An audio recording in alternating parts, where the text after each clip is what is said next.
వాయమ్మో 3 రోజులు ఊరికి పోతే సాకలోళ్ళు వాకిట్లో ఆరేసినట్టు సాకలోళ్ళు ఉతికినట్టే అయిపోయింది నా బట్టల పరిస్థితి అయితే. ఇంకా మస్తున్నాయండి. ఇంకా 4, 5 ట్రిప్పులు ఉన్నాయి ఇంకా వేసేవి. బయట ఉతికినవి మాత్రమే ఇవి.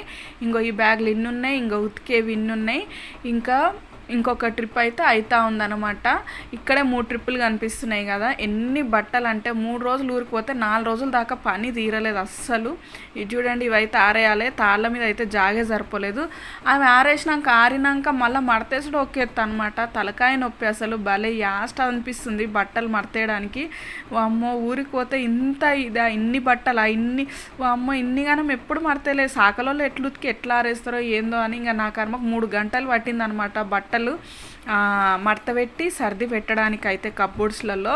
మరి సాకలో అన్ని బట్టలు ఎట్లు ఉతుకుతారో వాళ్ళకి అలవాటు కాబట్టి ఉతుకుతారు, కానీ మనకైతే చాలా కష్టం అండి. 3 రోజులు ఊరికోతే ఇంత తలకాయ